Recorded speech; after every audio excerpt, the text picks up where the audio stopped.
Today we bring you a review of the new SP15 TAC and SP25 TAC, made by Oceania Precision, a relatively new manufacturer based right here in Australia down in New South Wales.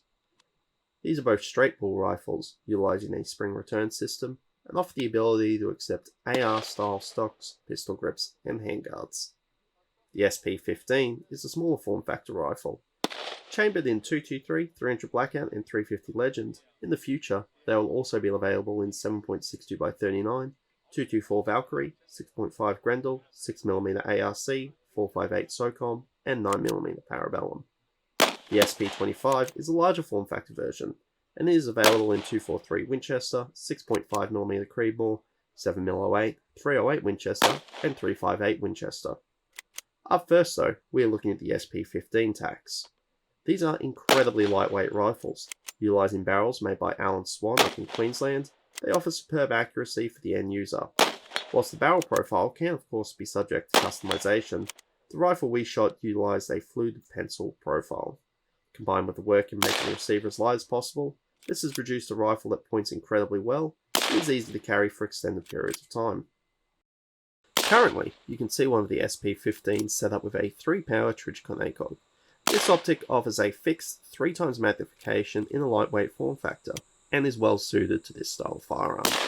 Of course, more traditional variable magnification optics can also be used. However, they will be best mounted using single-piece cantilever rounds, rather than separate traditional rings. This is one of the SP15s that has been chambered in 350 Legend. As you can see, this cartridge generates significantly more recoil, and is quickly developing a good reputation for use on larger pigs.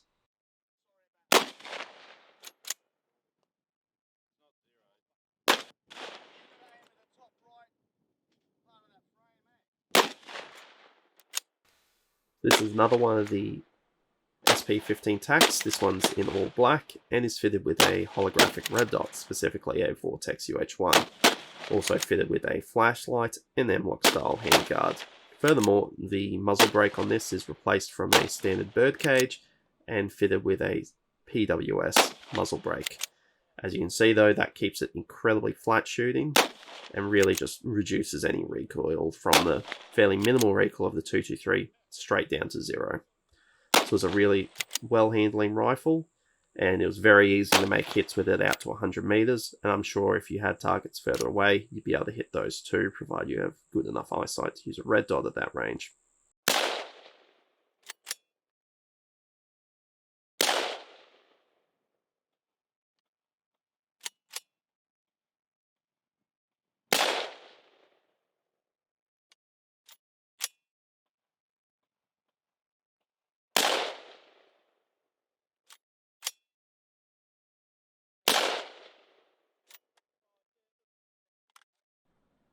The guns have an easy to operate magazine release, easy to operate bolt hold open. It holds open on the last round and can be manually held open, as you can see here.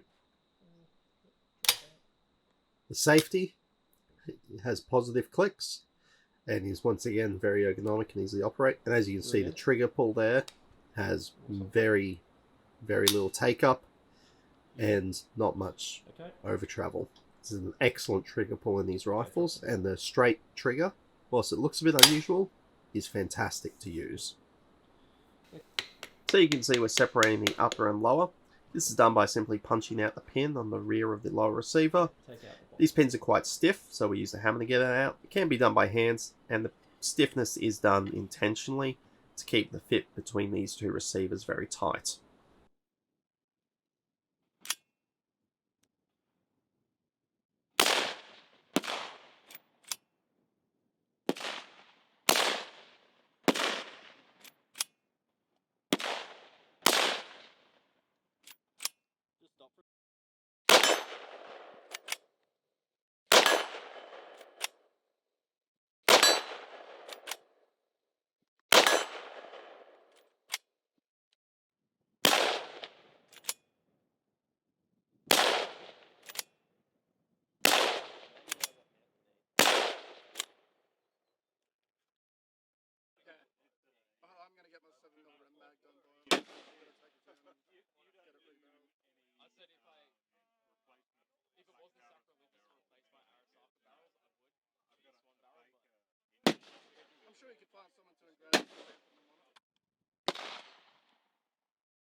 Ah, those fucking screws. Holy shit.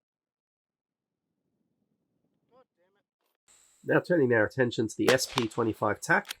This particular gun is chambered in 308, and as you can see is a much larger and thus heavier gun.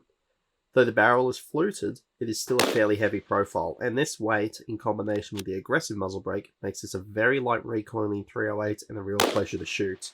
Though personally I wouldn't want to be carrying it for any particularly long distance.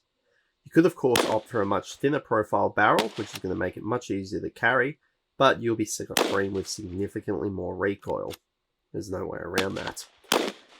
We found this gun to be exceptionally accurate. Unfortunately, the target we shot at to group this rifle got wiped out in a sun and rainstorm, but we were able to achieve cloverleaf, that is shot-on-shot type groups, out to 100 meters, which is well and truly sub-MOA, and achieves any sort of practical accuracy standard that most people would be after.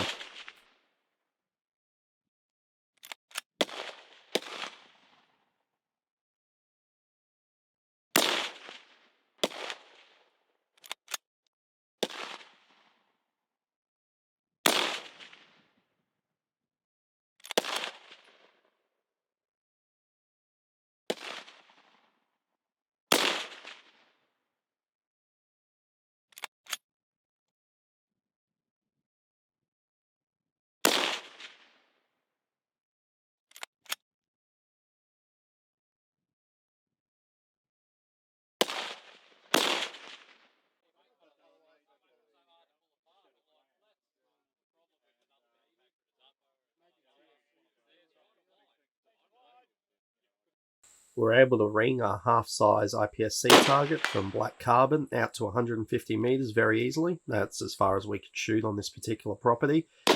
But as you can see in this video, it's just hitting the same spot shot after shot and just wiping out the rust spot on that target.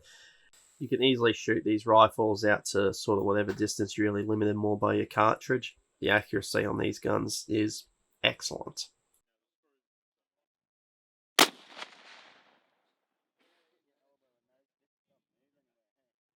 Here you can see the takedown process on the SP25. Much like the SP15, you'll be best served using a hammer and punch to remove the rear takedown pin, and then the upper can hinge up and allow the bolt carrier grip to be removed. After this, if required, the upper can then be separated from the lower through the removal of the front takedown pin as well. Reassembly is simple and is the reverse of the takedown process.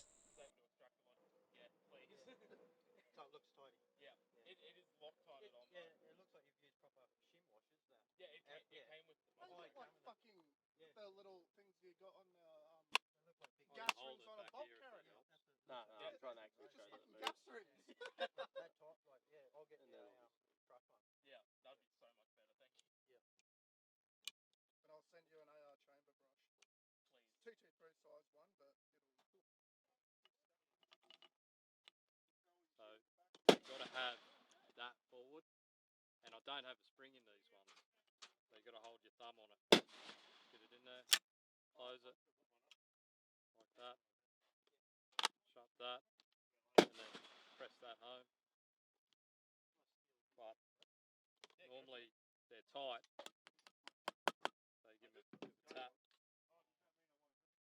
Well, that brings us to the tail end of this video. We found these rifles to be excellent additions to the market for the Australian shooter and well worth their price tag. It's even better that they're locally produced, and in buying them you help supporting our local firearms industry. Whilst the TAC models are not available in all states and territories, there are other versions of these guns that are Category AB legal nationwide, even in WA and New South Wales. Thanks for watching the video, we hope you enjoyed it. If you liked it, hit the like button and subscribe to the channel. We hope to be bringing out more videos on different interesting firearms in the Australian firearm market in the near future.